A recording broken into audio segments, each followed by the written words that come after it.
Wunderbar. This is not going to go well. Come back and put a little piece of tape right there. All right. But it's medical tape. This will not end well for us.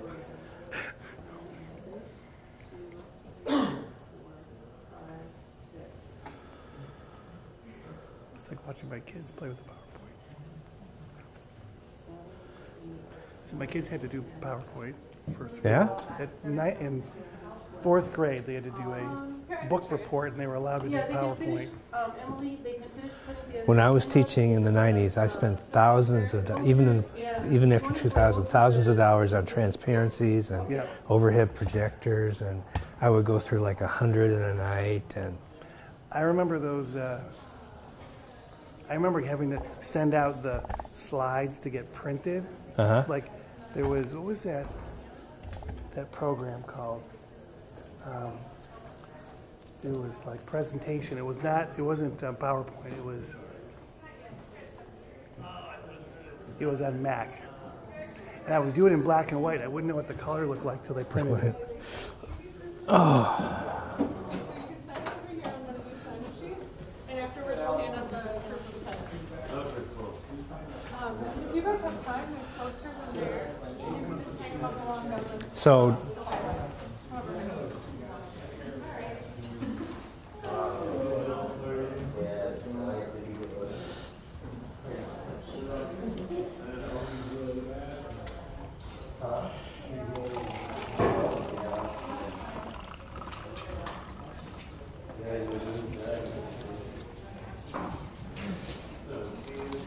Emily sent me this text saying she wants Balmer to come to Packard. They're doing a presentation on Thursday night. Oh. Tell people this is a medical device. Yes, a medical device. And she said, but don't worry, they don't want to start everybody on meds right away. Are you going to this thing? Yeah. The way it sounds, I wouldn't miss it for the world. She's been asking me to come, and I'm not. I have to be home. I have plans. You have plans. But I asked Ryan, like, do you have something you want to talk to me about? You know, and he's never responded. So he's either a goofball or doesn't want to. Well, she's a former employee there. And she's probably talked him into. Well, they got this money to basically provide Suboxone for free. And Sarah Burr is the medical director. Okay, so What more do I need to know? now that's cruel. That's No, I mean that in such a loving way.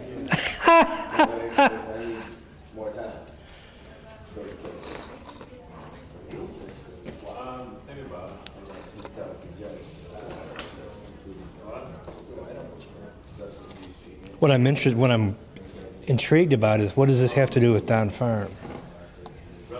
Are they? Like, I don't know. And Emily won't she's a bad texter. She leaves a lot out. We're gonna try and see if we can't transfer the whole entire case to Washington County, so I can get into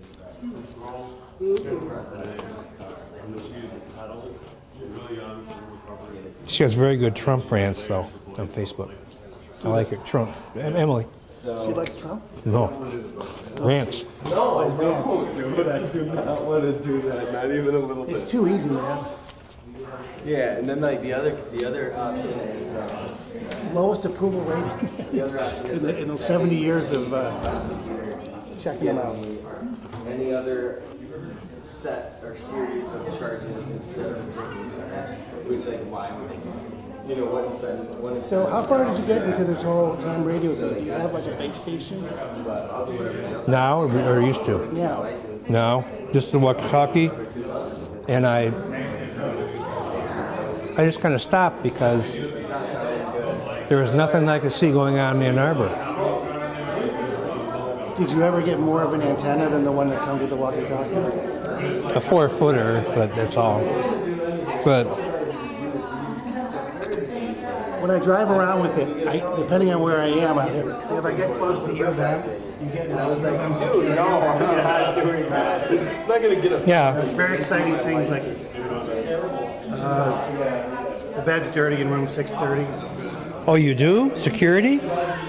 Oh. It's never something like. Speaking we of U of caught M her again security, with, how is Ben Riccardi doing? Oh, Ben, I have Yeah. no idea. I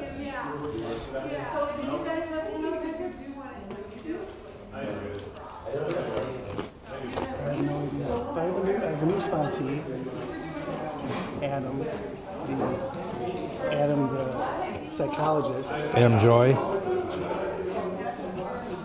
You familiar with him? His case file. Yeah. Hey, how are you? Good to see you. Are you doing this tonight? No, he's doing this. Okay. I think he's also doing me, but I don't know. I'm not sure. Right on, right on. I don't know. I'm in the middle. That's all I know.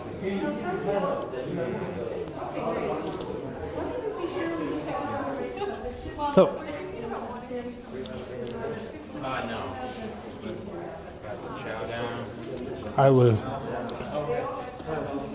intensively interrogated by Dr. Michael Fox this morning. Oh, about what? IHA and how the hospital is set up. How much money I'm getting? I just kept saying I don't know. I don't think he believed me. But the truth is, So what is IHA? what is that? IHA was a private practice multi-specialty group that was purchased by Trinity 4 years ago. 4 years ago. So you're on a group. And but it's owned by the hospital. It's now not for profit anymore. It's 403B. So they get a lot of money to grow, but they're not super profitable. And I'll tell you what Fox is about is that when he was hearing about me and getting this position, he thought I was getting a lot of money for it, getting paid a lot, and I'm not. I don't get paid. Like the way the IHA does it, they just, here's your job, this is what they pay you. It doesn't matter what you do at a certain point. You have to do this much clinical, you can do this. There's no way you're going to make more money. And even if the hospital gets really profitable because it's not for profit. And Fox, on the other hand, is doing, he told me when he was trying to get me to work for him, he's making a ton of money. Yeah, I kept telling him, I said, there's no money in this. He was saying that when he was recruiting me, he goes, it depends on the year, depending on what kind of profit, it's, sometimes we get $275, sometimes it's $425 a year. I go, a year? What? Or a career. A year What are you or a doing? career. Yeah. That's like my entire career. The Mexican cola. This is from Oh, yes. It has sugar cane in it, Yeah, sugar cane. Regular caffeinated coffee. They do appear to subsidize him quite a bit. They subsidize Fox. Where's he getting the money from? I mean, I guess He's got mid-levels. He's doing. He apparently has lines out the door for 6 hours in the cold. I've heard that, yes. And even patients who are like in pain, it's like I had one patient recently says, "Why are you coming over here?" Well, last time I took my mother, she was standing outside and her walker froze to the pavement. And I thought, this is probably not right. There might be, and my doctor told me I could see you. I said, yeah, we keep it a little warmer here in the office. Walker froze to the pavement. A couple of gallons. Yeah, we got some time. So the recent behavior of U of M is very strange. I'm not a neurologist, but it seems like rational drug monitoring involves serum levels. So, here's my thought. Yeah? Sort of, what's the common theme, what I see constantly. And it's the U of M hates addiction. They hates people with addiction. And even if they think you have addiction, God forbid you should have some real pain and they think you have addiction. You're screwed. But this is like a 20-year-old girl seizing 2-3 times a week. It's. Did you get her into neurology? I just got a serum level drawn this morning. I'm increasing her Keppra, and then I'll take it from there. You're reading up to date?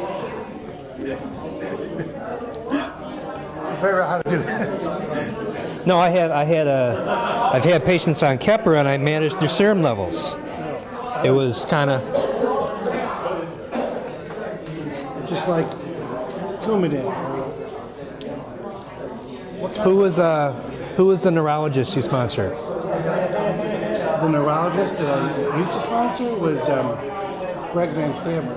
So I would call his wife all the time because she was there. Renee. Yeah. Yeah.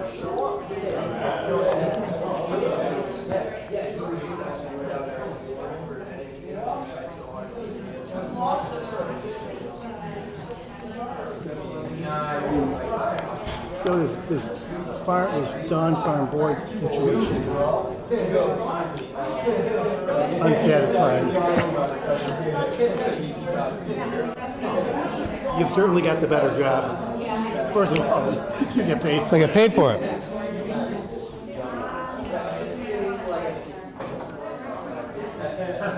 But I think I'm in the middle of a feud. Well, of course you are. It's always been the Bombers against the have-nots. Right? I don't know. Yeah. Palmer's not upset. He's not the one upset. It's this woman.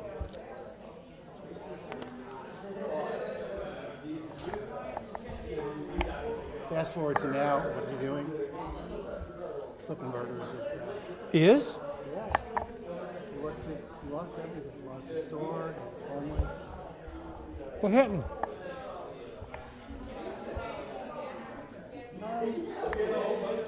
Some would say that he's just not out there. You know? Kevin can like hold it together, but then he couldn't. And so he couldn't manage his money. The store wasn't profitable. He was living out of his van for a while. Then his van broke, and he was asking for money. And somehow I missed that call. I think I didn't call him back. I bet you did. It was an accident. I accidentally deleted it. And then Rich saved him by giving him the job at Blimpies, and he's still there. He married? He divorced. His wife remarried. Man.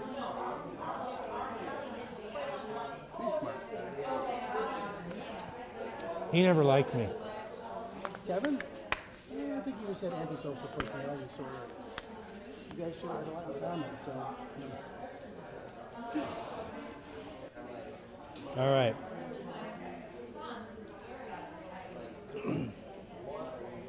I'm talking for Botsford tomorrow night.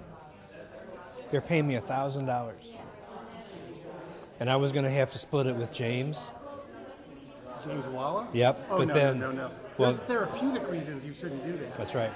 Well, anyhow, Lions called and said, you can't have him speak because he might say that you're blackmailing him. And I said, if I ever want to blackmail James, this will not be what I use, okay? It's got a lot better material. Gentlemen, excuse me, before you're swarmed, I have a solicitation Oh, to consider, along with my chair here. I'm doing this. If you have any reference, all right. you might be able to send my way. You have a position where? At St. Joe? Right here. Oh, you do? Yes, I'm the chair of video Oh, okay. chair. The pro bono chair. The pro bono. Pro bono, yes. I've had a few of those. The Dawn Farm. I've had a few of those, yeah. I've had several of those positions. I carry a couple right now. Awarded pro bono positions. Yes, sir, sure. Oh, I got to put a clicker on it. All right.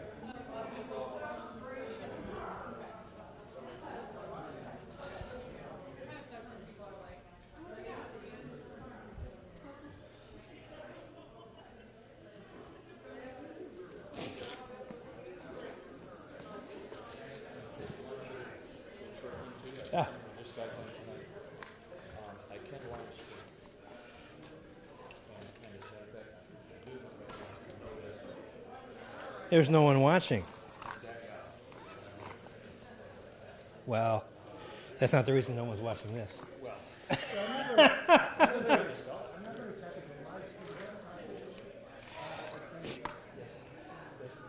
see if you can live stream at the same time during the exam, then you were really something.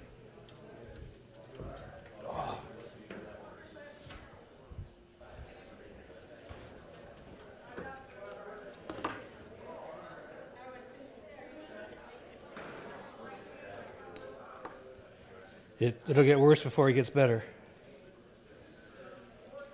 Oh.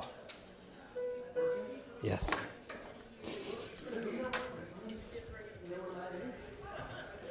Well, you just hit escape and you yell for Jess. She sewed them together. Okay, let's look. This is going to take forever to go through.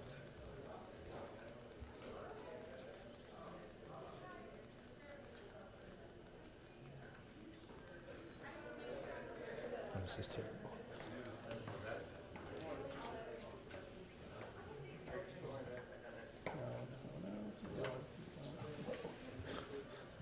Yeah, it looks like it hurts, doesn't it? I've seen that. I never saw that picture in such vibrant color. Your individual files are on the desktop, and then the one that I had up, if that's what you're looking at, it says all slides. Added yours with the source formula recap to the end of Carl's. The end. So okay. So I have an intermission in here somewhere that I was going to stop and let him. I think that's one intermission. Well, we've got a few minutes if you want me to add them to a particular place. I can try that again. No, this is easier to. It looked like there were some struggles going on. Oh, I got it eventually. I'm not very technical. Okay, so there's one intermission, You go to, and go to the bottom. there's the second one. I don't care. So you know mine sort of. Oh, it's alive. Oh, you had it. It's a gift. It's one of those gifts. Yeah. So why don't You just kind of take the. I'll do the first? Why don't you take over the first intermission? Sure. I'll be ready to. I'm on the phone. Whatever. You can take the pulse of the audience, and you're, Well, I'll be like. there probably won't be any I'll pulse in I'll the be audience by narcotic that rescue point. for Yeah. your, for your talk. On my boredom. Yeah. Did you read the note from, I don't really know if I forwarded the whole thing. A guy from Virtual Times said, I sent out a press release that Carl's presentation in February, it said there'll be an presentation demonstration. And what he asked was, how are you going to do that? Are you going to have somebody overdose? So we kind of said, I think there might be ethical issues with that. I don't think that's our plan. So he's not coming. Oh, no, he was very interested in it. So He's I not don't know if he's going to come today or next month. He said he'd come. So here is your pointer right here. Oh, you got. If I turn it on. Here's your pointer right here, and here's a clicker. We got dueling clickers then. Oh, well, where did you Is this put, is that in here? Yep, that's it. All right, well, then Yep. let me turn this off. All right, so you've got water over there. If you want coffee or tea or something, bring it here. I can get it for you, or you can get it yourself up there. We have a couple of questions that Emily needs to ask you. She's kind of tied up with someone who's got some serious questions. So, one is, for the sake of the audience in the back, sound just doesn't travel in here well. So if the audience asks you a question, can you just Repeat it. Yeah. or paraphrase it? So number one, that'll help. Like that's the dumbest question I've ever heard. That kind of stuff. Please no. There are no But they'll hear you dumb better. questions. Only dumb questioners. That's, right. I'm sorry. That was a dumb. That's dumb. All right. So the other thing is, Emily has this little thing in here, which is up to you whether she'll read it. Our presenters have a lot of great information to share with you. There are sufficient time. We'd like to ask you to please hold questions and comments until the end. Yes, You wanted to say that? Yes. Okay. because the years that we've interrupted the talk, it's gone off. It's a couple times it's gone right off the rails. Yeah, one guy that was shouting, "There is no God," and that was kind of the low point of it. Well, I was shout there with them, but okay. well, And then these are the introductions.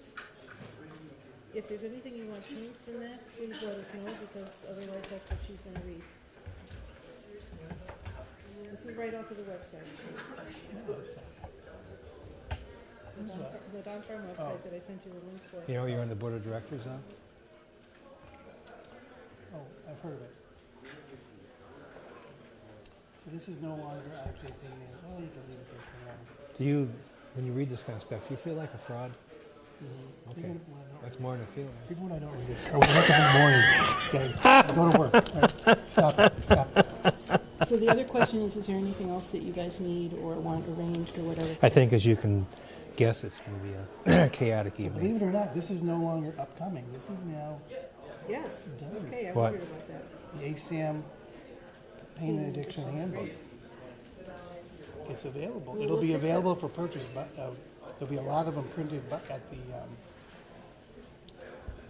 San Diego. Can you pay for a download? So the other question, Probably, you don't know. Carl, we're not sure how you're gonna do the Narcan demonstration. Is it gonna be part, like afterwards? you're I'm just going to talk. I mean, that's all I'm doing. Okay, I'm just so going it'll to show be them. part of your overall Virtual. It's presentation. virtual. And then afterwards you'll hand out the script.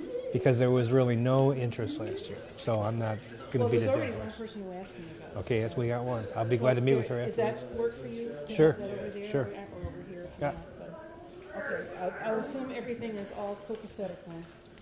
So we shall proceed accordingly.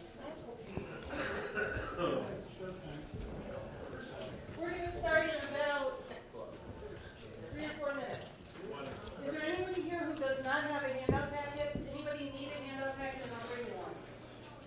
Everybody's got that, and an evaluation form and pen? Okay.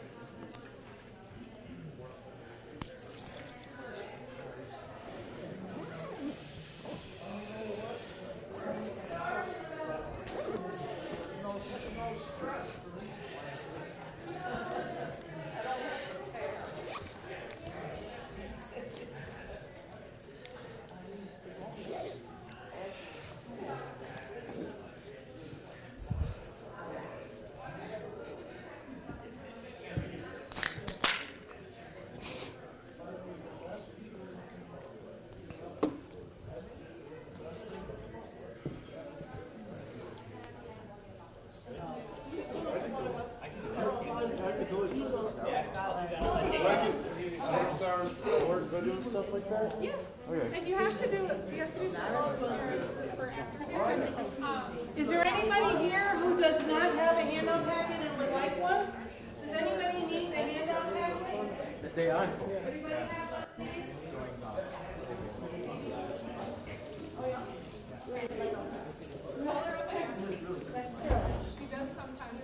So I have one thing I have to brag about.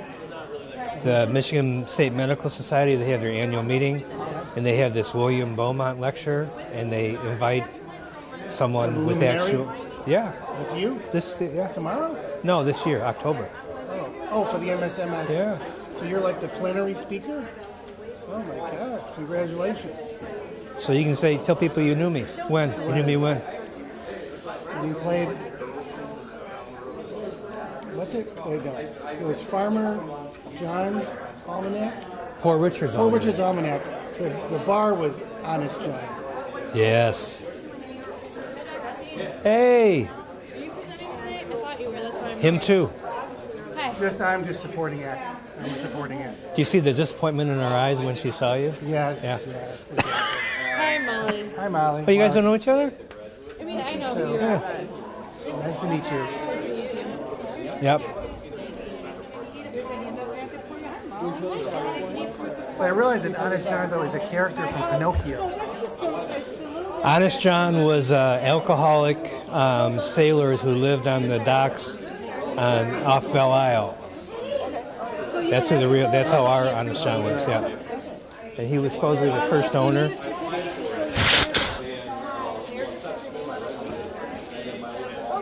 Where is Honest John's now? Still there? It's right on Wayne's campus.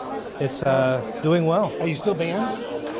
No, they don't even know who I am. I went in there a couple times and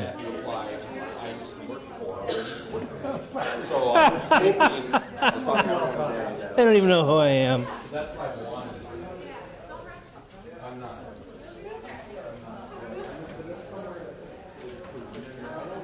something wrong with that dog's legs. Good catch.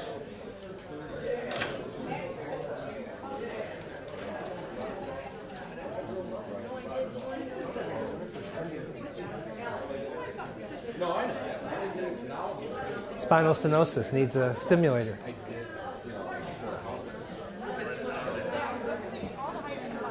Or just a week at your house. We gas out. Yeah, if you don't after, and I'll grab that for you, okay? How are the dogs doing? The rescues. Not well. Like I'm not allowed to put anything in the middle of the kitchen because the dog runs into it. And I start laughing, and my wife starts screaming at me for being insensitive. And To the dogs. Do you want me to make an announcement about the Narcan scripts? so, the only thing is, if we don't have enough time, I mean, it depends how long-winded he gets. I will not be long-winded. I will be quick. Last year he was about 7 minutes. That's my plan. They are going to include the No Narcan questions. demo at the end. And they did say So why don't you say we're going to have a Narcan demonstration. If we run out of time, anybody who wants to can stick around and we'll do it then. But I don't even have an adapter with me. I just have a slide. Okay. And in February? Am I giving mine next month? Yeah. Okay. Does treatment work? Yeah. Yeah. All right. All right, hello everyone. Thanks for coming out to the Down Farm Education Series. My name is Leslie Hagan. I'm a primary therapist at Down Farm Downtown, and I'm also the Education Series coordinator. I have a couple of announcements before I introduce our speakers tonight. First of all, everyone who wants one should have a handout, an evaluation form, and a pen. If you need these items, just our volunteer over here can hand them out to you. At the end of the program, if you could please fill out the evaluation form and leave them with our volunteers outside the store. We'll also be handing out the certificate to document your attendance. You can sign up to receive Education Series mail or email news on the table outside the auditorium entrance. St. Joe's does not permit food or beverages inside the auditorium, but you are welcome to have refreshments in the lobby area. We are video recording this presentation and we'll be posting it on Don Farm's website. The audience will not be filmed. After the program, we're going to be doing a Narcan demonstration if there's time. And if you'd like to stick around for that, if we run out of time, we'll be doing that at the end. If you could hold all of your questions for the end, we will try and make time to answer those following the program.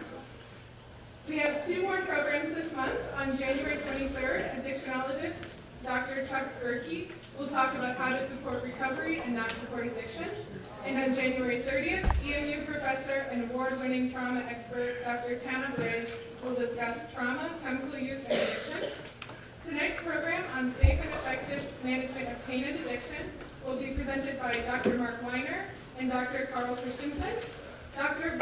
Weiner is the Section Chief of Addiction Medicine and the Medical Director of Substance Use Disorders at St. Joe's in Ann Arbor. He is also the Medical Director of IHA Pain Management Consultants.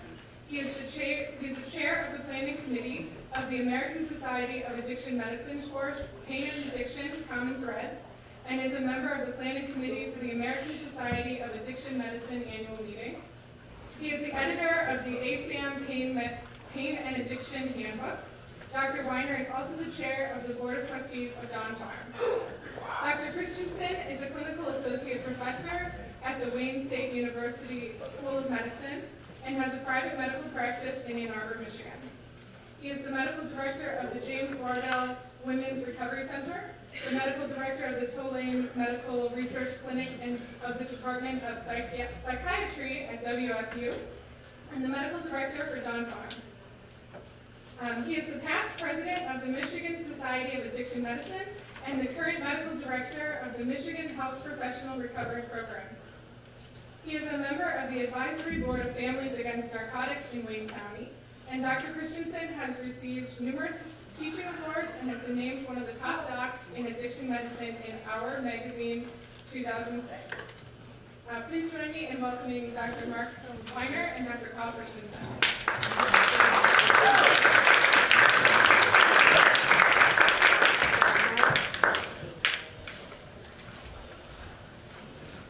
So I'm Carl Christensen. I'm the old guy. I'll be leading off. And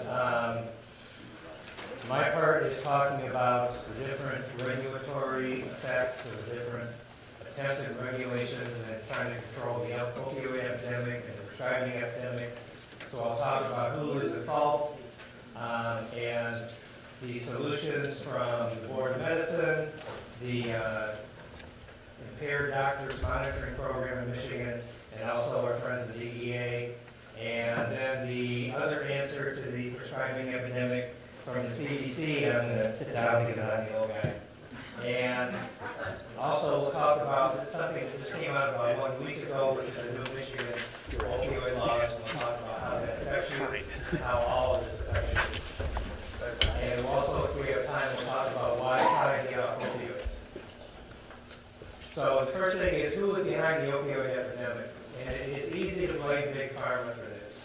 This is a graph we'll see a couple times.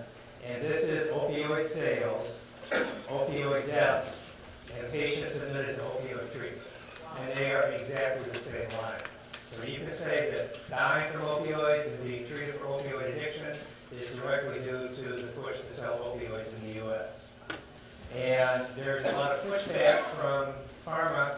When the CDC guidelines came out, the makers of OxyContin bankrolled the Organization of Pain Doctors in suing the government, and it came out that the organization was actually funded by pharma, and it kind of blew up in everybody's faces.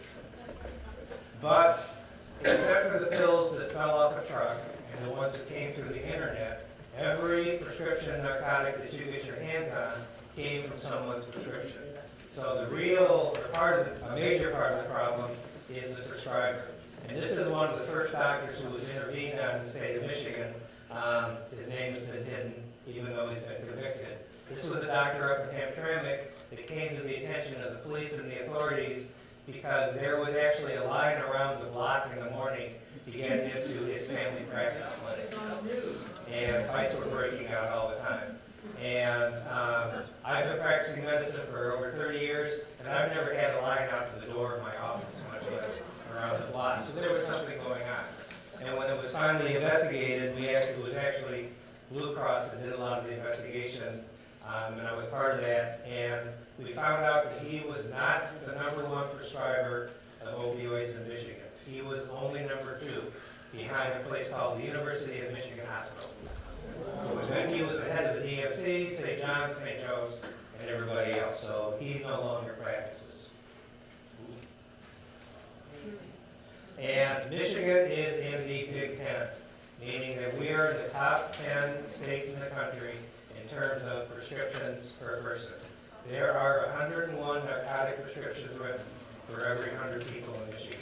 So everybody here has received a script for Norco in the past year, right? Okay, that tells you somebody else is getting a lot more than you are, okay? And there's a lot of evidence saying that doctors overprescribe, and we have to ask ourselves why. Why would someone risk this? And there has always been this list of causes called 4Ds. Doctors are either dated, meaning they are behind the times, they're dishonest, which is the crooked doctor, duped, which means the people pleaser, or disabled, which means the addicted doctor. And these 4 have been around for quite some time. And when you talk about dishonest doctors, this is a pain clinic in Florida that is obviously nothing more than a criminal enterprise. They offer massage and OxyContin, the same one. Okay? And these are shut down by the DEA frequently and only to spring up in another location. But even though these are a huge problem, they're only a fraction of the prescriptions that are going on. Or you can say that doctors are dated. You have to have 50 hours a year of continuing medical education to keep your license in Michigan, and a lot of docs don't know how big the problem is. I was giving this talk way up north a couple of years ago, and a doc came up to me afterwards and asked me what a benzodiazepine was. And he was in his 40s, okay? And he had been prescribing them. He really wasn't sure what they were. Or you can say that doctors are addicted. 15% of the population has the disease of addiction. You hear about this all year long in this series. Doctors are overrepresented in that group, and nurses are even further overrepresented. So somewhere between 15 and 25% of people that prescribe narcotics have a future, a past, or a present history of addiction. And here is the biggest one of all. Doctors are people pleasers. One reason I went to medical school was so that people would like me. Okay? There is nobody happier than someone leaving my office with a script for Norco, Soma, and Xanax. And there is no one more disgruntled than someone leaving my office with a prescription for nothing. And you quickly learn how to please your patients, and once your patients figure out that you want them to be happy, they call their friends, and they call their friends, and so on, and so on. And this is one doctor out in Florida who got in trouble with the authorities for just writing everything aside, and her defense was that she had been duped by her patients. And doctors have been under a lot of pressure. This was something that was launched back by the Joint Commission of Hospital Accreditation and the American Pain Society about 10 years ago, and we are supposed to ask a patient every time what their pain score was. If their pain score is over 4, we are supposed to turn the medications up. And we've known for a long time that this is a bad idea, but still, most of us around in the hospital, if we see John Doe and we come in and he's on the phone, watching TV, eating a sandwich, and they say their pain score is 10 out of 10, they want their pain pump turned up, and we don't do it, we may have a complaint lodged against us by one of the employees of the hospital. It's a major, major problem. The Joint Commission has now denied publishing this, but even though they may have stopped, they never told anybody. So this is going self-perpetuating, and it still is a part of Medicare payments in the U.S. Now, this is my contribution to medicine. This is the defamation. And this is brought out by social media. If you come to see a doc today and you don't like how you were treated, you can jump on your smartphone, and by the time you get home, you can launch an attack against their professional reputation. And this goes on and on and on. And you can bet that this is something that is taken very seriously by the prescriber and also by their employer, the hospital or the medical group or whoever it is. And here's some examples of stuff you can see on the internet. Don't waste your time. 1 score out of 5. Wait time, 60 minutes. Highly dissatisfied, 37%. Worst doctor I've ever seen. Okay? These are the kind of things that if you read them and you are a provider, you become very scared. Okay? Now you can guess who this is. This is me. Okay? And this is my favorite evaluation of all time. He's a complete asshole. He's a controlling son of a bitch who bases his decisions without completely listening to you. So the president has nothing on me. All right? In my profession, my employers expect that I will have disgruntled customers. But if I was a new internist or primary care provider and I wanted to build my reputation with the hospital and I read this stuff, this can end your career. And it still happens to people. It's a major, major problem. And eventually, if things go on long enough, the DEA gets involved. Here's one Michigan doctor who got sentenced to, I think it was 7 years for prescribing prescription drugs. And he had been caught several times already, and I don't think he has gotten his license back. But if the DEA hears about someone and they hear enough, then they launch an investigation, and they are very, very, very tenacious. So let me give you an example. This is a doctor out in LA who knew that people were watching. So this doctor required you to bring in an x-ray showing why you were in pain. And a patient came in and showed them the x-ray. If you look at this, this is actually somebody who is in pain. There is hip dysplasia on the right side. This is probably a pretty painful condition. However, there is also an extremely long coccyx, what most of us would call a tail. This is an x-ray of a dog. So the patient who was actually an undercover narcotics agent showed the x-ray to the doctor, and the doctor said, "What do you want?" And what the agent wanted was a prescription for OxyContin and the doctor's license, and he got both. So this is a doc out in LA, and he himself is no longer practicing medicine.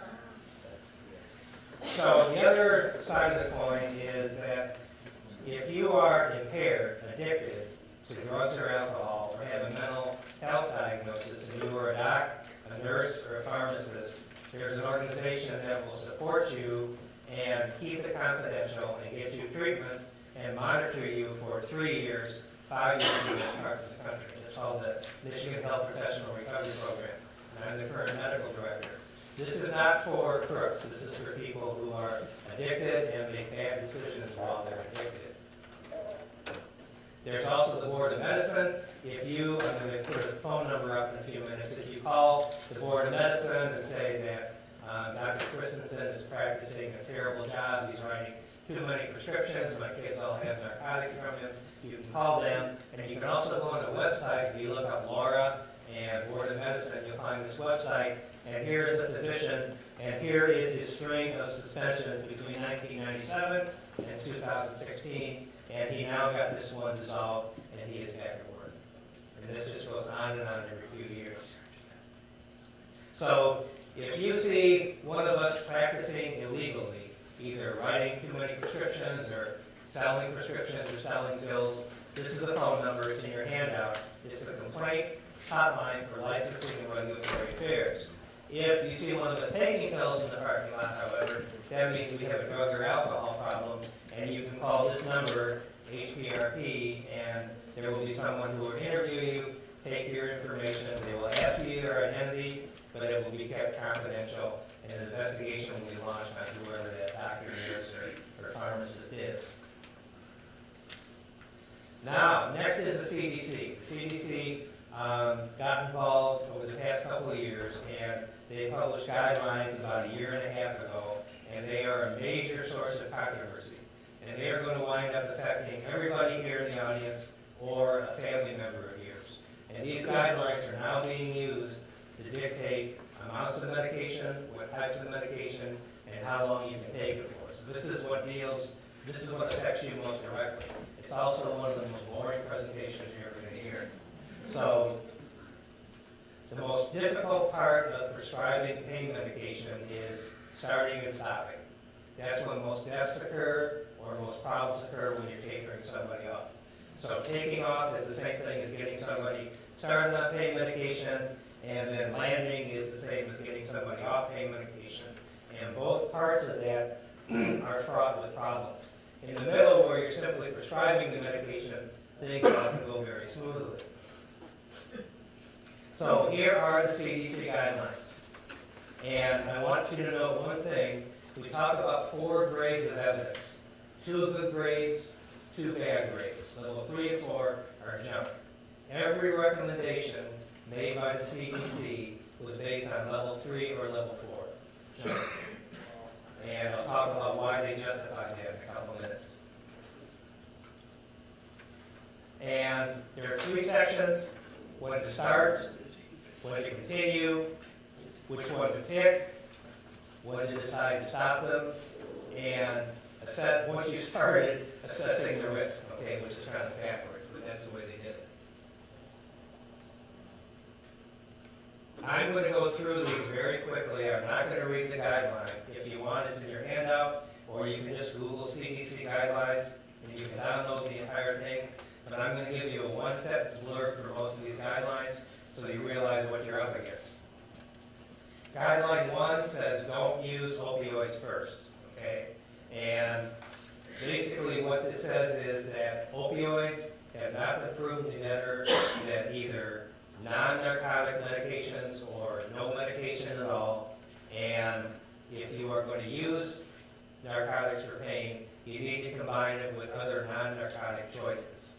And there's things like acupuncture, physical therapy, chiropractic, massage therapy, counseling, pain psychology. There are medications that are anti-epileptic drugs that are specialized in treating nerve pain. And there are these are old antidepressants that don't work for depression very well, but they work good at treating chronic pain. And they also help you sleep, which is probably part of the way they work. But these are all non-narcotic. They are not harmless. This and this can result in death. Okay? And this is usually not covered by your insurance company. So there's problems for every solution that we're going to talk about tonight.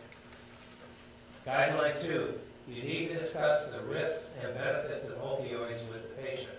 And this sounds kind of obvious, but a lot of times what we used to do back in the dark ages was if somebody came in the office and complained of back pain and there wasn't anything obvious as far as addiction, we just started prescribing Vicodin, which we now call Norco.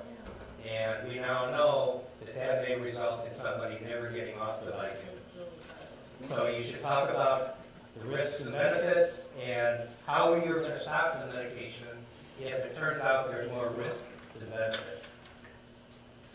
And if you look at this, there are all kinds of downsides. Disability, loss of family, addiction, dependence, overdose. As you use short-acting opioids and don't use long-acting opioids. Dr. Weiner will confirm that when he and I were both in training, when he was in his youth, when I was in my youth, he still is in his youth, that we always were taught that you should use long-acting opioids. They were safer, they were better, and they controlled pain better. It turns out there's no evidence for that. And there's evidence that they're more dangerous. Because why? The prescription will say take twice a day, every day, don't stop, never stop taking the medication. So you can have somebody who's getting in trouble, getting close to an overdose, who does not stop because the bottle says don't stop. Okay? Short-acting opioids are called PRN, which means as needed, which means that if you feel kind of goofy or woozy and you don't want to feel that way, then you'll back off on the medication. So always start with short-acting opioids and never start with OxyContin. We used to prescribe OxyContin after C-section. We give somebody a bottle of OxyContin and say, here, take this home, and you'll feel fine. We were right, but that wasn't the effect we were looking for. Okay, guideline 5. Opioid deaths are related to dose. And there's a number that you're going to hear. It's called MED, which stands for morphine equivalent dose. Morphine is like the gold bullion that we compare gems to, and paper money to, and everything else. And the government has cutoffs that are somewhere between 50 and 100 milligrams of morphine, where you start worrying about increased chance of dying. And this is chance of overdose death, the relative risk. So this person has a 4 times chance of this person, and this goes below 20, below 50, below 100, and over 100, and there is a 9-fold increased chance of dying when you're taking over 100 milligrams of morphine. And there are a lot of patients who are on that dose or higher. And a lot of that is due to long-acting opioids. They used to make a 100 milligram dose of OxyContin. I don't think they do anymore.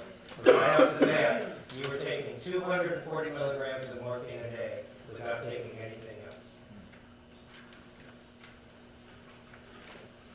What about somebody who is not addicted, who's never been on pain meds before, and has had surgery to get a prescription for pain meds? Are they in danger? We used to think no. Unless you have a genetic predisposition, you're okay. Nothing's going to happen. And now it's been shown that a significant number of people who start opioids after surgery never get off them. And a lot of this work was done by Dr. Chad Brummett at the University of Michigan, and he's done an amazing amount of work in this field.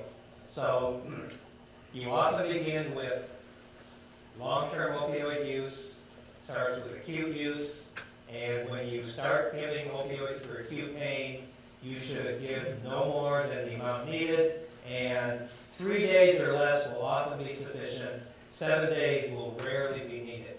Now, there are some exceptions to this, okay? This gentleman here is probably going to be in the hospital longer than a week, okay? And this gentleman is going to be kept on opioids. But when you hear this, you think, that sounds strange to say I can only have 3 days of pain pills. How many people in here, when they had a dental procedure done, got a full prescription of pain meds? Okay? It's pretty common. So what they found was if you take a prescription for only 1 week, which is very common, there's a 5 to 10% chance that you won't be able to stop. Now, whether that's because you've got addiction or whether it's because you became physically dependent, we don't know. But we know that a lot of people don't come off this stuff, even with a week. If you're on a prescription for a month, it's 15 to 25%. And also, this is very, very surprising. It doesn't matter what kind of surgery you had. If you had a D&C, which takes 5 minutes, or a hysterectomy, which takes weeks to recover from, the chance of getting hooked on opioids is the same. And what really counts is, what other problems do you have? Do you have anxiety, depression, addiction? Do you smoke? Okay, that's what predicts whether or not you're going to get onto pain meds and not be able to get off. And 6% total never get off pain meds after surgery. Now 6% doesn't sound like much, right? 1 out of 20. But think there's over 1 million surgical procedures in the U.S. every year. Well, wait till the end, okay? Yeah. All right, guideline 7. If the pain pills don't work, don't keep prescribing. So you're supposed to, if you start somebody on pain meds, you're supposed to have them come right back, see how they're doing, and make adjustments. And if they're not working, don't bump up the dose. Okay? And then after that, you should keep seeing them at the maximum every 3 months. And actually, the DEA pretty much insists on the 3-month rule. And shorter if the patient is at higher risk. And if it's not working, don't keep going. If you had a doc who was giving you a blood pressure medication, and your blood pressure wasn't going down, and all the doc did was kept writing for the same medication over and over again, you realize that you had an idiot, right? But in this situation, when someone starts on pain medications and they're not working, they don't want to come off them. Because opioids do something to your brain, and you don't want to give them up, even if you don't have what we call addiction. And there are solutions to this. Here's a gentleman who is intubated.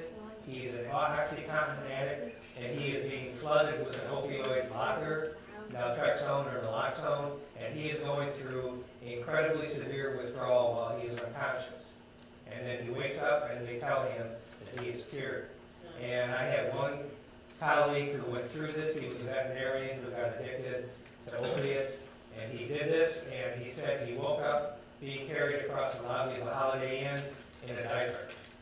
And they put him in a room, and for a week he sat in the room with a diaper. And then as soon as they let him out of the room, he went back out and bought more opiates. So it's not, there's really very little evidence that this kind of treatment is successful. Another thing is, and we'll talk about it at the end tonight if we have time, if somebody is on more than, say, 50 milligrams of morphine, which sounds like a lot, but that's 5 Norco a day or 3 Percocet a day, you should also offer a prescription for Narcan.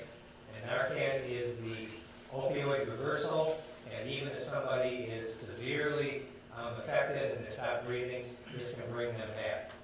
The exception is if somebody has been using heroin and gets a dose of fentanyl or a fentanyl analog, that sometimes it is not reversible. And they talk about dose, and you should also offer it to somebody who has a history of higher opioid dose, somebody who's already overdosed, a history of addiction, should be offered Narcan. I would recommend to you that this person should not be on pain medications in the first place. This is a disaster waiting to happen if somebody has this history. Next number is DUA MAPS. MAPS stands for Michigan Automated Prescription System. When I started doing this in 2005, it took 3 days to get a report back, which meant that you were long gone from the office, right? But now it is virtually real time. You can just type in someone's name, their birth date, and about 10, 15 seconds later, you get all the controlled substances for the past 2 years. So you know if someone's been doctor shopping, or you know if someone's also getting sedatives, or stimulants, or muscle relaxants. And you should do it before you start, and then you should do it when a patient comes back for another controlled prescription. And you should not be afraid to do these, and not be afraid to share them with the patient. This is information that can save someone's life if they are doctor shopping and mixing dangerous drugs. Here is somebody who came into my office and wanted treatment for addiction and was not getting any controlled substances. Okay? And they had a little heroin problem, they hadn't used for a while, they just wanted a little treatment, and they'd be okay. And they didn't want to answer any questions about their medical history. And here's their prescription search: Norco, Norco, Valium, Valium, Norco, Valium, Norco, Norco, Valium, Valium. And I said, you know, can you help me to understand what's going on here? And his response was, well, I'm not taking them. I'm selling them. Okay? So this is drug diversion. This is drug sales. This is a drug dealer. and he was offered the chance to stop getting prescriptions, but has so far declined. Number 10, this is very controversial, but you should get a urine drug screen before you start treating anybody for pain medications and with pain medications. And drug screens are fraught with mistakes. You have to use the right drug screen, you have to look for the right drug, and you have to interpret it properly. And if you interpret it the wrong way, you can cause the patient more harm. But if you don't test their urine, you can find somebody who is really abusing medication and is at risk for an overdose. So here's somebody who came in to see me, and they were getting a prescription for Norco. There is no Norco in here. There is heroin. I'm sorry, there is some Norco here. There is heroin, fentanyl, codeine, and marijuana. And what they were doing was they were trading their Norco for heroin. Okay? So this is full-blown addiction. You are not doing this patient any benefit at any time by giving them more Norco. Here's somebody who was prescribed buprenorphine, which everyone calls Suboxone, and there is some Suboxone in here, but there's also this drug here, which is a fancy name for heroin, okay? And they were mixing heroin and Suboxone, which probably meant what they were doing was taking Suboxone during the week and working, and then using heroin on the weekend. Very dangerous thing to do. Again, there's no legitimate reason for this to be going on. So, guideline 11, you should avoid prescribing opioids and benzos together. Why? Because if you take, let's say you take Norco and oxycodone together, they actually fight for the same spots in your brain. And that actually, if you're taking a drug like methadone or Suboxone for addiction, that helps protect your brain.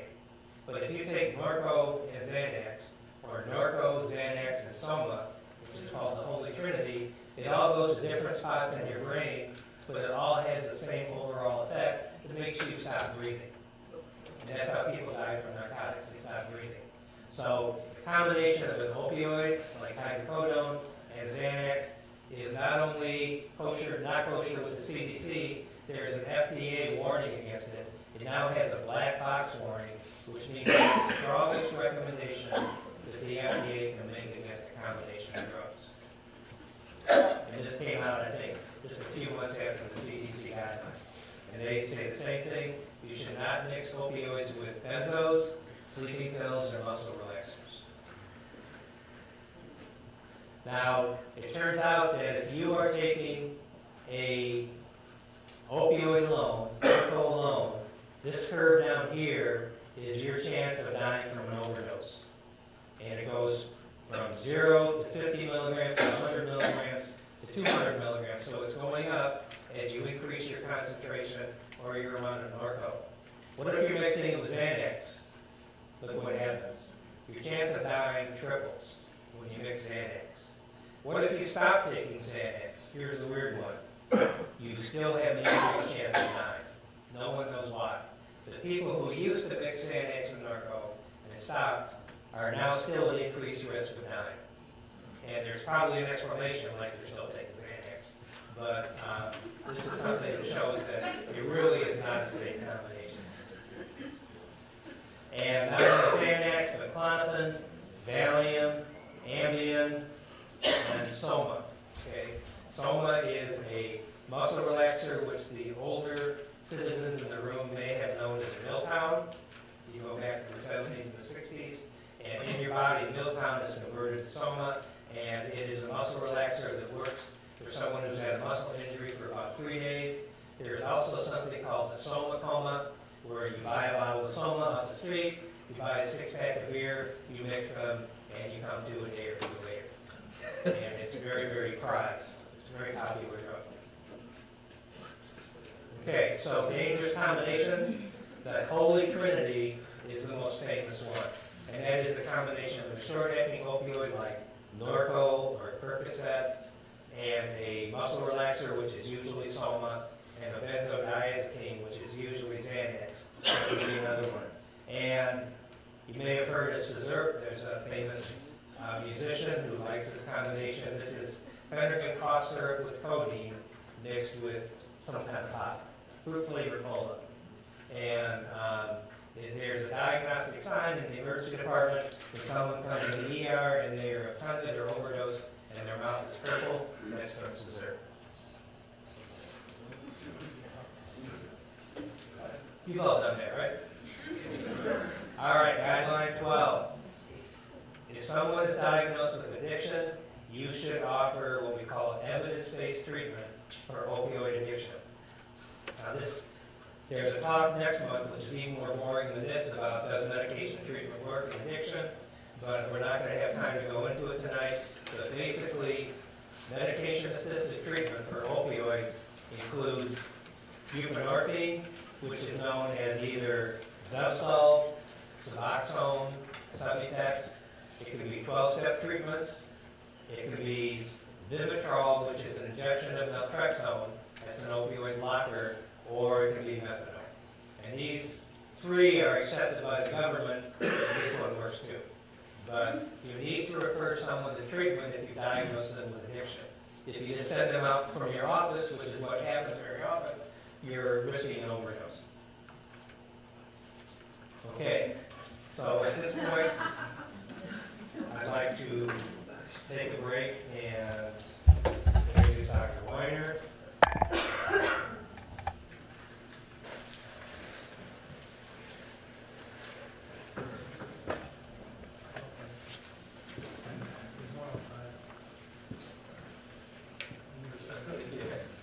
Oh.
Hi everyone, I'm Mark Weiner, Dr. Christensen's sidekick, and I guess I'm providing the sedation for tonight's festivities. So, if you're in recovery or you know someone in recovery, you should be right now very afraid to have pain after Dr. Christensen's discussion. If you're not afraid already, I'm just going to throw in that not only do doctors know very little, or what they know is very dangerous regarding treating pain, they know nothing about treating addiction in general. It is not part of most medical school training. It is getting in just a little bit, but it is really not present. And most doctors practicing know virtually nothing regarding addiction. So if you do have substance disorder, if you have addiction, if you're in recovery, if you know someone in recovery, this should make you very concerned and very afraid. So my part of today's talk is to talk about those fears and concerns and try to address them to some degree so you're only slightly less afraid. So again, we're going to talk about fears and concerns. I take care of patients who have addiction. I take care of patients with addiction and pain. And I can tell you a lot of the fears and concerns are very common. Sometimes they're vocalized, sometimes they're not. They don't make sense when you go through the list. But I'll tell you, it's not only the person who has the condition, but it's often the family member, the caregiver, the spouse, the mother, father, or son or daughter who's in the room, who's very frightened about what's going to happen. And their fears are pretty much universal throughout. We're going to touch briefly on myths about managing pain, because after this discussion, you might think certain things and we want to dispel those myths. And myths about treating people who have pain, who have addiction. And suggestions briefly about how, if you find yourself or a loved one in this situation, how you might improve the outcome. Primarily that means avoiding a relapse based on the treatment. So if you're the person who has addiction, if you're in recovery and you have a painful condition and you go to the doctor's office, I can tell you if you have one of these thoughts or fears, you are not alone. These are common things. Very common is the thought, I'm afraid the doctor is going to give me something, so I'll relapse. Because people understand a lot of doctors do not get addiction. Of course, on the other hand, you could be someone who says, I hope the doctor gives me something so I can relapse. It'll be a freebie. It'll be a free lapse. It'll be his fault. It won't be mine. Patients can feel the sense that they're going to be abandoned and they think, you know what, I don't know what they're going to say, but my expectation is I'm going to be left to suffer in pain because that's what doctors do to addicts. And there might be some truth to that. With lack of training, that sometimes is the outcome. Some people feel badly because self-esteem is often a target in addiction and say, I should suffer, and I should suffer. I deserve to suffer. I should be in pain. And then on the other hand, since I'm going to be in pain, I might as well just relapse. Because, it might as well. It'll help me. There's nothing the doctor should do for my pain because I'm an alcoholic or drug addict. Again, kind of a low self-esteem statement. This one, if you have this thought, it's kind of scary. I should be safe because I like my doctor and he or she would never prescribe something that would hurt me or my sobriety. Again, without training, well-meaning physicians will prescribe things that you can. There are studies that chances are greater than 50%, even if you disclose that you have addiction and you're in recovery and you want to be made safe and not be prescribed things that will interfere with my addiction. And you say that and you're clear that over 50% of the time you will receive something from the doctor that could jeopardize your recovery. The doctor just, it's not that they are being mean, I do not think. I think they just don't know. Again, restating here, I told the doctor I was in recovery, so I have nothing to worry about. And then the thought, my doctor is probably a drug addict, which, 25% chance they're going to be right, based on Dr. Kritch's discussion. So the family member sitting there has very similar thoughts and fears. This most common is the doctors, they've seen it happen before. The doctor's about to give their loved one something that's going to put them over the edge, whether it's a pain reliever or a sedative or a stimulant or something, a muscle relaxer. Sometimes they just, there's just a bad relationship between the person in recovery and the caregiver. And I hope the doctor gives them something so they can relapse. I liked him better when he was using. These things are common thoughts. There's the person in recovery who maybe needs a few more Al-Anon meetings or maybe has just the right amount and said they should suffer in pain. That's what they should do. There's really nothing the doctor can do. Those are common thoughts. And again, the family member believes perhaps the doctor is a drug addict because they want to. So that creates a really difficult environment when you're trying to ease someone's pain, if you're the treating physician. And if you're the caregiver, adding fuel to that fire creates anxiety for the person with addiction. And I'll tell you, the anxiety tends to make the pain experience worse, makes the misery worse, and probably has a destabilizing effect on the recovery. So whether you're in recovery or you're a loved one of someone in recovery, remaining calm, and you'll learn a few tricks here, will be very, very effective. So one of the thoughts that's really hard to break, especially people who are opiate addicts, are that the only good medicines for reducing pain and suffering are opiates. True or false? False. Well, you were listening to Carl's talk, so you kind of learned it. But it's really a hard thought to displace when someone's actually in pain. They are someone who has used opiates or other drugs, especially opiates, and you're trying to explain to them that opiates are not a good idea. Now, for someone who's really trying to hold on their recovery, it's not so hard to have the conversation, but still that thought is very deeply rooted because that's the way our society has managed pain, just throwing opiates at everything that hurts and seeing what happens. So those who said false are true. It's actually, it's false. It really depends on the situation. Now, there are certain situations where opiates are okay, and we'll talk about that briefly. But the effect of opiates differ from patient to patient. In some patients, they are not a risk. In some patients, they are definitely a risk. And there's a gray cloud in between of who's who. In fact, as Dr. Christensen presented, there are many people who don't know or don't think or never had addictive behavior, but get exposed to opiates and things go really poorly. Again, the effect of opiates in a lot of ways has paradoxical effects, which means the opposite effect than you intend, or the opposite effect that you expect. One paradoxical effect is that the longer someone is on opiates, their system changes, whether they're addicted or not, and their pain becomes worse. It messes up the regulatory system within the body for sensing pain, and pain is sensed at a higher point. That's called opiate-induced hyperalgesia. Another paradoxical effect, just so you know, is most people who don't have addiction, who are given an opiate, get sleepy, a little nauseated, and really don't want to use the rest of their prescription. And if that fits people in the room, you might be in the wrong lecture. But for people who have opiate addiction and they're given an opiate, they have a boost of energy, they feel wonderful, and they clean the garage, even if it doesn't need to be cleaned. That is a paradoxical effect. Listening for that in a patient's story can be very helpful in identifying whether or not there's going to be a problem. And again, when you talk about the pain part, that experience is a combination of physical pain. It is sort of this being miserable, which is not always the same as having pain. And then there's craving, which can be very miserable. These things all need to be weighed.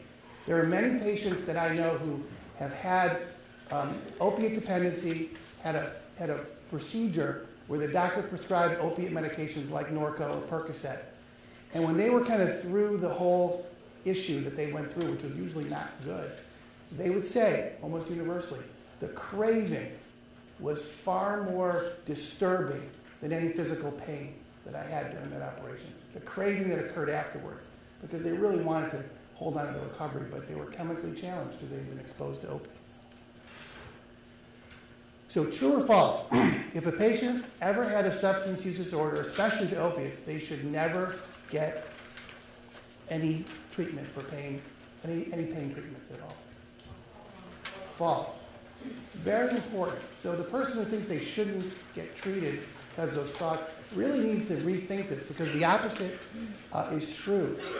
People who have addiction, it is extremely important in recovery, in active addiction, that their pain and their medical conditions are treated very thoroughly, because without that treatment, again, recovery is destabilized and they will often make decisions that are problematic. So people with addiction definitely deserve treatments. The treatments may be better, actually, because we just heard throwing opiates are not really good at all types of pain. Therefore, getting non-pharmacologic approaches, non-narcotic approaches, other interventions, is probably where treatment is going for everyone in regards to chronic painful conditions or even acute painful conditions. And again, there's that balance of pain, misery, and craving that has to be taken into account. So true or false? If a patient ever had a substance use disorder, especially to opiates, they should avoid self-administered pain medications. True. Why? Okay. So when you take a step back and look at addiction and substance use disorder, one of the problems, one of the targets of addiction is a profound decision-making disturbance around taking all mood-altering substances. It is incredibly challenging for someone who had opiate addiction, opiate dependency, to be in charge of managing their pain medication, especially if it has one of those elusive instructions like as needed. It is hard to figure that out. When you have addiction and you feel great when you have a pill, it's a super normal release of dopamine where someone feels just wonderful. It is hard to not need that if you have had addiction or if you're just a human being who has that experience. It is really challenging. So self-administered medications are problematic.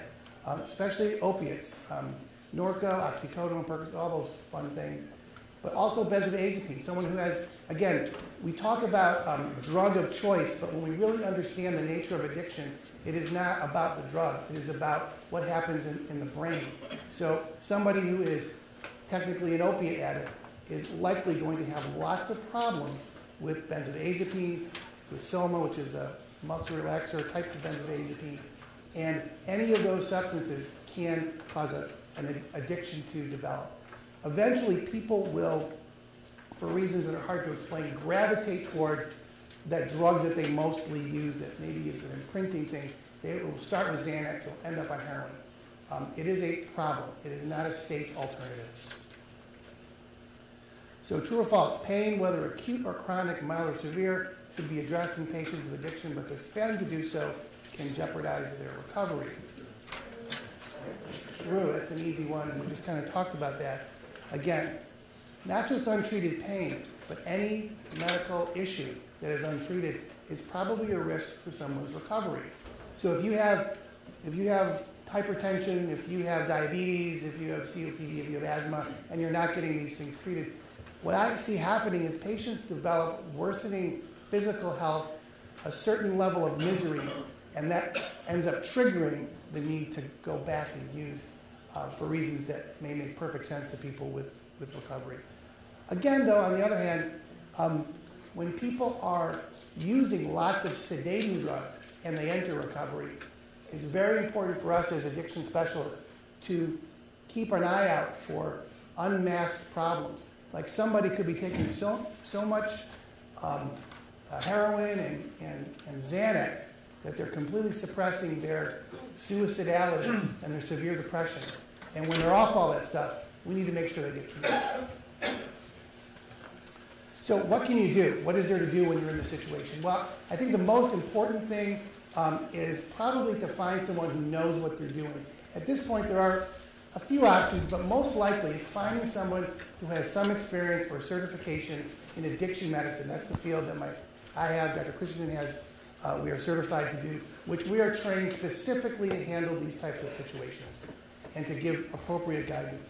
This can be helpful, very, very helpful to the patient who's in that situation, but even having us as in your back pocket, someone to call, can be very helpful to the doctor who's trying to treat you. Because often the exposure for a surgery or something like that is coming from a surgeon. It's not something we're going to treat, but we can work with the surgeon to help guide them how to take better care of you or your loved one who has addiction. We can also help come up with treatment plans that may recommend changing certain drugs that may be more or less. We like ones that are less likely to destabilize recovery. What you can do in general is be extremely cautious about any drug that you want to take, any substance that alters your mood, treats pain, helps you sleep, or wakes you up. Any drug that changes any of those things.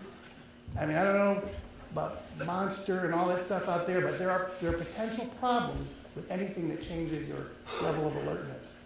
And the same is true about herbal remedies. Not every herbal remedy is safe. Some of these can be very problematic and can destabilize addiction. And if there's ever an option to avoid a procedure where you're going to be exposed to opiates or sedatives in your early recovery, which is anywhere from 1 year to 10 years, whatever you can avoid it, push it out, because the longer you have developed, hopefully the longer you're in recovery, the more stable your recovery foundation is, the more easily you will be able to get through that difficulty. But often it's with the help of various people in your support system, including someone who knows something about addiction medicine. So what I recommend to people who know they're about to be involved in a painful condition or a painful surgery is to create a plan that leverages your recovery supports. It gets people involved. You let people know who are your friends in recovery. If you're in the Al-Anon program, you let your Al-Anon friends know your husband or spouse is about to go through a treatment. You might need some help. But you get people involved to help you with your accountability and to know that you're going to be safe. Therapists should be involved in this plan if you're involved in therapy, and family and friends. And everybody should know what's going on. These problems are much, much worse when kept in secret. So the more you share with the appropriate group, the better. And I think just understanding that exposure can destabilize your recovery means that when you are about to enter this sort of potential procedure situation, that you, if you're in recovery, increase your meeting attendance. If you can, if it's something where you need to take time off work, get to a meeting once or twice a day. These things I have seen help people get through these situations and not have to relapse. So with that, I'll turn this back to Dr. Christensen. Doctor, can you say one more time about, you said the long term, that if you were on the long term medication, that it could actually enhance the pain? I think we're going to leave questions to the end, but the answer is yes. That's the short answer.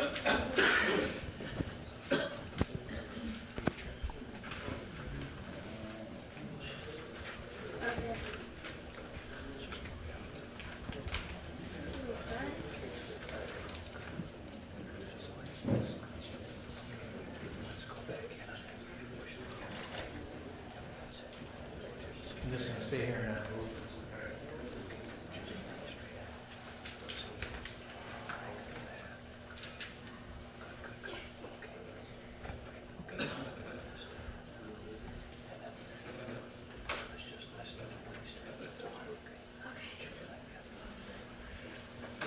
Okay.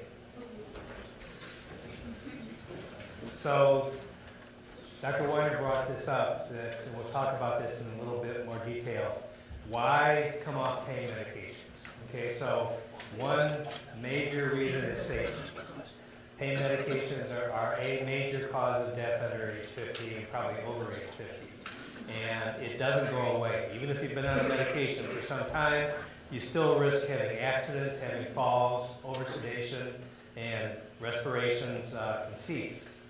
So you may develop addiction, and we think that, addiction is not necessarily caused by the medications, but can trigger in somebody who has the genetic underlying or someone who's been through sexual or emotional or physical trauma. And everybody who takes a pain medication becomes tolerant. And one way to treat that is to keep on switching the pain medication. That's called rotation, but you still wind up back where you started. You still are, your body is used to it, it's not working like it used to. And then this is the biggie. This is what people talk a lot about. This is opioid-induced hyperalgesia, which means in English, the pain medications are making your pain worse. And that sounds like nonsense, but it's been shown to actually happen. This is something called the cold pressor test, which is putting your arm in a bucket of ice water. It's extremely painful. Somebody who is not on pain medication can usually last about 90 seconds. And this was a study done by Dr. Peggy Compton out in California. And don't worry about the numbers here. But what she showed was that people who were not on high-dose pain medications could last about a minute and a half. People who were on high-dose pain medications, who should be protected, right, lasted half as long. They did worse, okay? And that's hyperalgesia. And the only way to treat that is to get off the medication that you're on. So here is the control group, and here are the ones on pain medications. It's very dramatic. And people who have hyperalgesia will tell you everything hurts. You just raised my dose last week, and already it's not working. And I can't seem to get anything done anymore, and I need more pain medications. They're not complaining of addiction. They're complaining of hyperalgesia.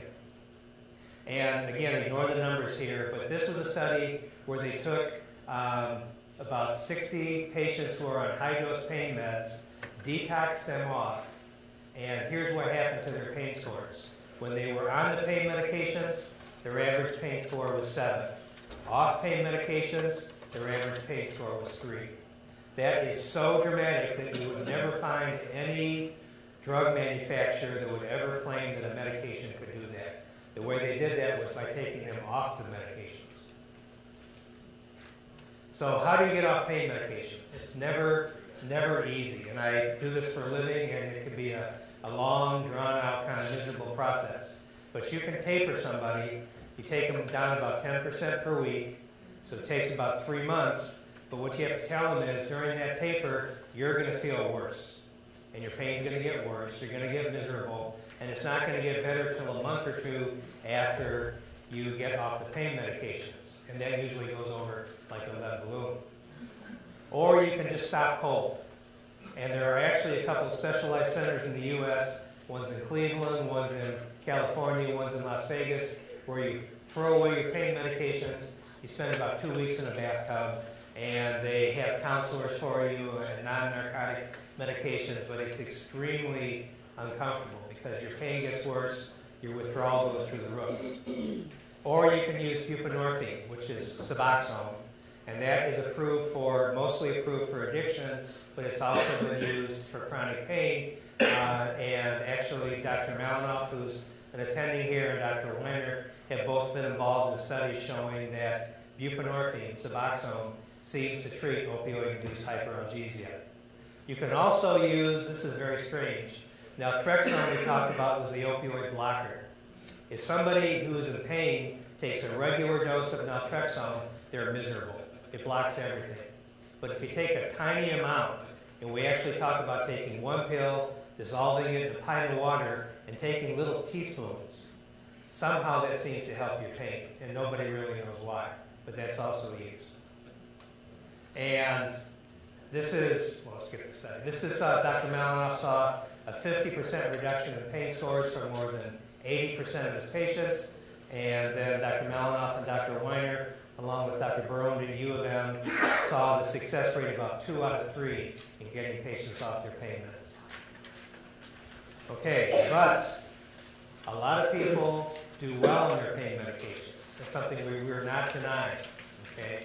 And this diagram just shows how patients are caught in between the 8 ball and the doctors are at the end and they're going to go in the pocket. There's a lot of pressure on here to get patients off pain meds when sometimes it may not be the best thing to do.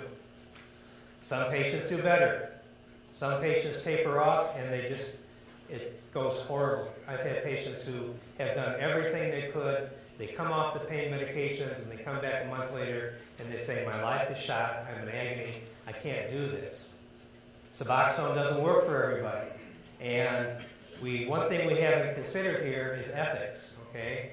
One ethic we have talked about is do the right thing for safety, but also remember that a patient is partly responsible for their own decision. And I have patients who sit down, they look at the numbers, they realize the risk, and they want to stay on their pain medications. There's no denying that a lot of people should be allowed to stay on them. Okay, now, next thing. This is brand new. You probably heard about this in the past few days. These bills just got passed. These bills caused a war, okay? And the war was the Michigan State Medical Society against everybody else. There was a lot of pushback on having any laws that told prescribers, told doctors what to do. So let me just show you what they are. The first law is minors. You have to have a whole setup for informed consent, including the minor and including the guardian. After seeing that stuff about 1 out of 20 people will take a pain medication and never get off, you realize that's not a bad idea. But this is a brand new law. Next law, you got to give informed consent to adults too. You have to talk to them about the risk of addiction, the risk of death, the risk of dependence, meaning even if you don't turn into a heroin addict, you can't get off the medication, and how to get rid of the medication, and sharing it with somebody, which a lot of patients do, is a felony. Okay? People have gone to prison for that. And I know doctors who've been arrested when the prescription they wrote wound up in someone else's hands. The doctors wound up getting in trouble also. If you're pregnant, you need to understand that there are risks to a baby who's exposed to pain medications, and the baby may go through withdrawal, and the baby may have permanent changes that we don't understand. Next law, you got to run a MAPS report, and this sounds kind of obvious, right? It was a huge, huge fight. Doctors saying, you can't tell me what to do. Okay? Well, someone is. So if you're going to prescribe 3 days or less of pain medications, you don't have to run a MAPS. But if you're going to write for anything more than 3 days, you do. And I think this is a law that really is very beneficial because you may find that your patient is going to 10 other providers and getting Valium, getting Xanax, Soma, and everything else we talked about. Next law, 7 days for acute pain. This is the one that I don't like because you can't control what day you're going to get injured. Okay, so let's say you get hurt Saturday night and you go to the hospital and they gave you a 7-day prescription and it's not enough. And in many cases it won't be. Guess when you're going to run out? Saturday night. Where are you going to go on Saturday night? You are out of luck. I'll leave the expletive out in front. But if you have a 7-day limit to medications, unless your doctor has electronic prescribing, which most doctors do not, there's no way a doctor can call in Norco. It's a Schedule II medication. So you have to go back to the ER and spend the entire night in the ER getting another prescription. This, I think, is a flawed law, but it will probably be adjusted in the future. No pill mills. You have to have what we call a bona fide physician-patient relationship, meaning that if you come to see me for pain meds, I've looked at your records, I've reviewed your history, and I've checked you out for the obvious signs of addiction before I give you a prescription. Again, I don't think there's much you can say bad about this. Okay.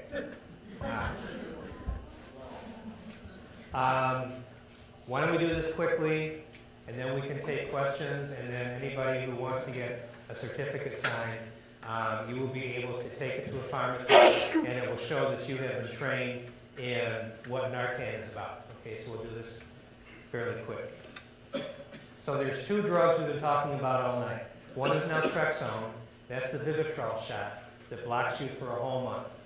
The other is naloxone, which is known as Narcan. That's what you give somebody when they've overdosed, and it lasts only a few minutes. This lasts days to a month. So this is quick acting. This one is long acting. And Narcan will reverse an opioid overdose. It will not reverse it will not reverse a sedative overdose, an amphetamine overdose, or alcohol. So if your loved one has mixed opiates and sedatives together, which is very, very common, it's not going to treat those, but it may bring them up high enough so they can keep breathing until they can get to the hospital. There are different formulations involved, and these are the ones that have been around for a long time. Oops, not that one. These have been around for a while, and these are 0.4 milligrams. And I've been using 0.4 milligrams since 1978 when I was a 4th-year medical student. And over the past 2 or 3 years, because of the opioid epidemic and because of fentanyl specifically, they came out with a 4 milligram dose, 10 times as much. And when you buy a pack of these, this is what you're going to get if you take that slip to the pharmacy. It has 2 sprays in it. Okay, so that's 8 milligrams of Narcan. That's about 40 times more than we used to give patients, all because of fentanyl. And this is our therapy dog out. So who overdoses? Somebody who is using regularly and takes the same amount of medication every day is not safe, but they are at a relatively low risk. The people who overdose are the people who stop. People who go into detox, treatment, jail, okay? They go into medications, and then they relapse, and they are now sensitive. People who stop their medication-assisted therapy, people who are kicked out of the methadone clinic, stop Suboxone or Zubsolv, stop Vivitrol. Once you've stopped, your body is now sensitive. And here's the biggie, people who mix opiates with alcohol, benzos, or muscle relaxants, and that accounts for about 1/3 of deaths. And here is the bull in the china shop, fentanyl. Fentanyl is present in Detroit where we have our methadone clinic. 50% of the urine samples that have heroin in them have fentanyl in them. It is a 50-50 crapshoot that if you buy heroin in Detroit, you're going to get fentanyl. And unfortunately, those of us at the clinic used to think that we needed to warn them right away and tell them, you need to stop. And we found that once you told them that they were getting fentanyl, their eyes would light up. Okay? It's kind of like you're running a Chevy and you got a Corvette. Okay? And it backfired. So we try and keep them in treatment as long as we can, and we tend to raise their dose because we know that we have to cover this very dangerous drug. And all this says, don't worry about the numbers, all this says is that in the past, prescription pills were the killer, and now in the last 2 years, heroin has again become the killer. So it's become reversed. So we used to say that there were a certain number of heroin deaths every year. prescription pills were going up, and now heroin is chasing the prescription pills and could even someday overtake it. And it's not because of heroin. It's the same heroin. It's because of what's mixed with the heroin, which is either fentanyl, or you've heard of carfentanil, which is used for operating on a 20,000-pound elephant when you don't want it to wake up during surgery. And here is a patient that came to our methadone clinic who wanted to get on methadone. Here is fentanyl, norfentanyl, and here's the hydrocodone, same kind of presentation. This patient is getting fentanyl, and she's pregnant. Okay? So she's at very high risk of complications. And this baby's at very high risk of having withdrawal when it's born. So how do you do a Narcan rescue? Okay? And if you go on YouTube and you type in CCMD-PhD, that's my YouTube channel, and I've got the Narcan videos on there. Or you can just put in Narcan video on YouTube, and about 100 of them will come up. But basically, you want to make sure someone's not breathing.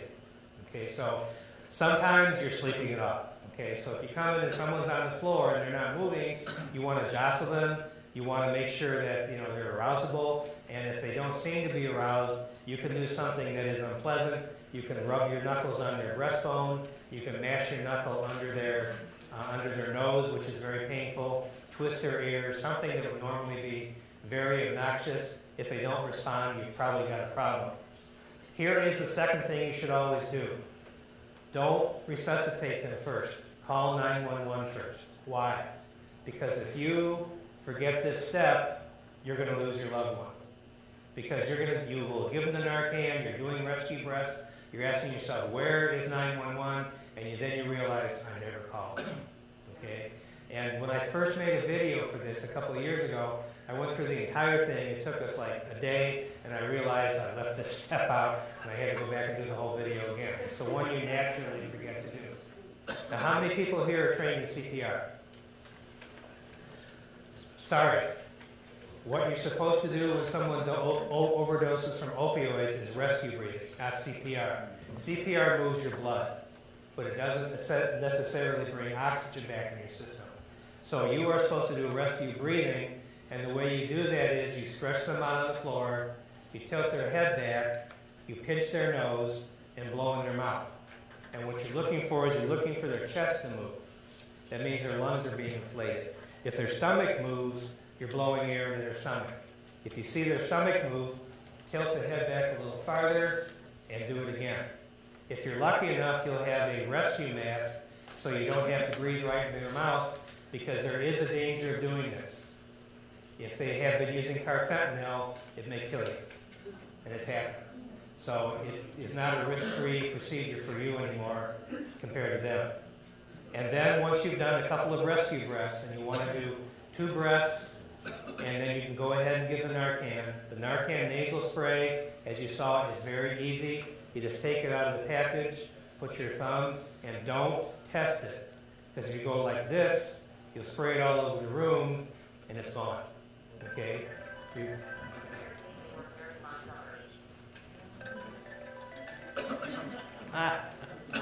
There goes his anonymity. All right. So you tilt the head back, put the spray in the nostril, and just push. That's all you got to do. And there are 2 kits, or there are 2 sprays in the kit. You wait about 3 minutes in between, and during that 3 minutes in between, you keep doing rescue breathing. Now, again, someone is overdosed. If they're gurgling, snoring, their body is limp, not limp. Their fingernails are blue. You can't wake. And remember, just because they have a pulse doesn't mean they have an overdose. Your heart is the last thing to stop. So you want to, if the pulse is going on, that's okay, but you may still need to do rescue breaths. And here is the unpleasant things to do.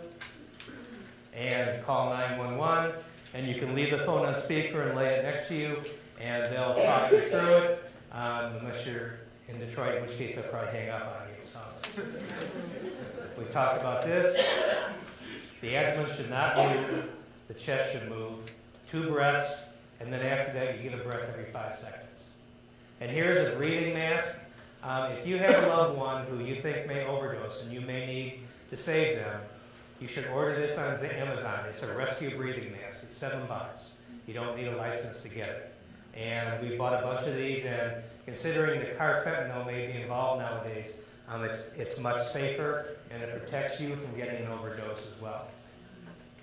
And I didn't put these videos on, but you can find them online very, very easily. This is an old injector that has been revived, resuscitated. It's called Esvio. It talks to you. So you pull the cap off. It says, you know, stick it in the thigh, and it counts down from 1 to 5, and then pull it out. And then that helps tell you how to use it. And for the money it costs, it should do more of it. It is the most expensive one because it's computerized, and now they come on, I think, in a 2 milligram and a 4 milligram dose. And here is the most common one. This is called the Adapt. If you go to a doc's office, on their computer, my computer, if you give a patient Narcan, it's a 4 milligram Narcan nasal spray, and that's the Adapt. It's $75 cash for 2 sprays. And if insurance covers it, it may be free. And then once you save somebody, you've got a bigger problem. You need to talk to them and get them treatment, which is what we'll talk about in February. Okay. That's it. So, Dr. Weiner, why don't you come up here and we can answer any questions?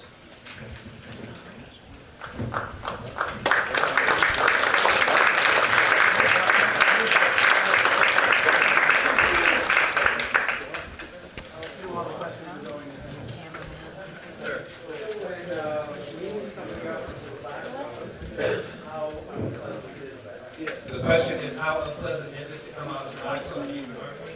The answer is very. Oh, You got primarily the patient review. Someone will be in withdrawal for 4 weeks, and I often encourage people to come off work. We have medications to help that relieve some of the withdrawal, but it is a difficult medication to come off. Yes. Because at a certain point, when you stop, and we call that the jumping off point, that's when your brain empties out and your brain is very unhappy. One of the things to improve outcome, I discussed briefly, when people are planning that very last step off, they can be doing very well down to 1 or 2 milligrams a day. When it gets to that last week, that's when it would make a lot of sense if you're in recovery to let all the people in recovery know what you're doing, know that you're going to be usable, plan to go to 2 or 3 meetings a day, and let everyone just keep it out in the open. The outcome is better. I wouldn't say it's guaranteed. It's still a very difficult outcome. In general, without any intervention, abruptly stopping Suboxone leads to a relapse nearly 100% of the time. You need to have other things as well. Sir. So during CPR training, you told us if you don't have a mask or something to put over their face, put a t-shirt over, would that t-shirt still be effective for like fentanyl type of a deal? So the question is, would a t-shirt be better than nothing at all if you don't have a mask? And I think the answer would be yes. Following up on that, do you need to do your rescue breathing? Question is, do you need to do the rescue breathing? If the Narcan, if you give the Narcan and it resuscitates them all on their own, one thing I didn't put in there was they talk about being in a safety position, which means on your side, so that if you vomit, that it comes out instead of going back in your lungs. If the Narcan by itself works, okay. One of my friends who trains first responders and law enforcement up in Saginaw assumes that no one is going to touch the patient, so he doesn't even bother teaching rescue breathing. He figures no one's going to use it. Yes? When you're talking to a PCP about medications, and as Dr. Warner said that most physicians aren't trained in addiction medicine, and if you've had a long-term relationship with the physician, how do you go about asking them whether they've really been, if they really understand this? I have a whole talk on that. But it's a challenge. I think the first part is just to say that, let them know you're in recovery and that you want help. You can add, I really would like to get involved with someone who knows how to treat patients in recovery. Do you feel you know enough or do you know someone you can refer me to for an evaluation? Now, in the very beginning, when I gave this talk, I would think that most doctors would be annoyed at somebody kind of bringing up, can you refer me to somebody else or get somebody else's opinion? Because, you know, doctors, they're all egotistical and they think they know everything. But nowadays, with what's going on, I think most doctors are just very happy to refer patients who have addiction to, at least in this environment, to an addiction medicine specialist to get some input. So you may want to just start with, can we get an addiction medicine specialist involved and see where it goes from there. Sir? Sir? I had a couple questions. Is the nasal Narcan, is that only supposed to go into the nasal passages? And I thought I saw another statistic that only 5 in 10,000 make it to rehab in active addiction. I'm sorry, 5 in 10,000? 5 out of 10,000, 5 people. So the first question was, is the nasal Narcan only for the nasal cavity? There's a direct connection between the veins in your nose and your brain, so it's much more effective when taken that way. And the other comment was that only a tiny, tiny fraction of folks who get in trouble make it to rehab, and it is a depressingly small number. I can't give you the exact number because it varies on the situation, but most people do not make it to treatment, even if they're revived. And the repeat overdose rate is 15% or more within that year. They'll overdose again. I've had patients who overdose 3 times in the same day.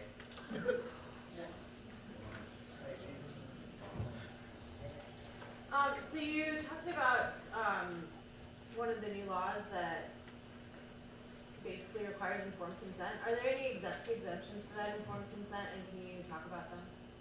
So the main exemption to the informed consent is an emergency or incompetency, or not being able to to give consent. But otherwise, if someone is awake, alert, and is an adult, you're supposed to get it. And they are going to be publishing the forms that we have to use. The forms are not out yet. Sir.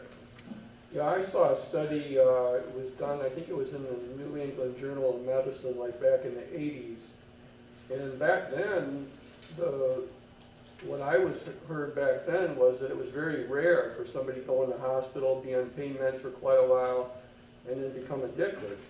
And also, I heard that people that were Vietnam vets, the Vietnam vets that came back from Vietnam and were heroin addicted, many of them, most of them, they just went off the drug and that was it, So my question is there something different about the culture now?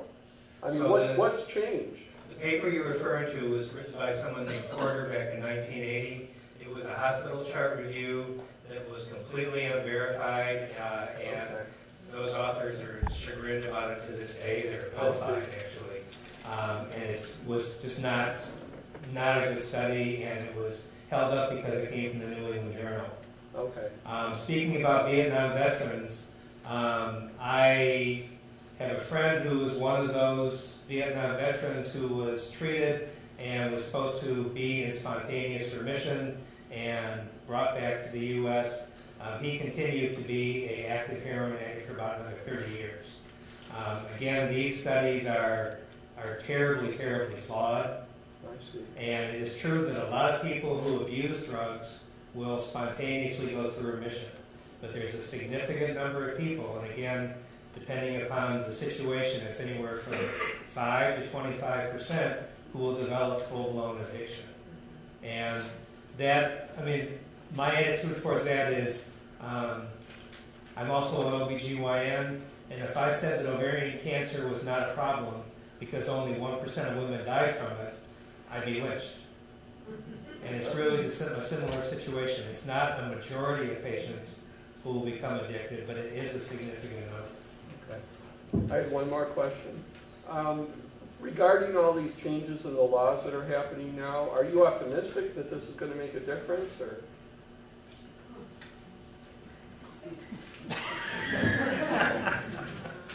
The question was, are we optimistic that the laws or the regulations that have just come down, what prescribing will make a Yeah, difference? with maps too. Yeah. Including So it depends what difference you're looking for.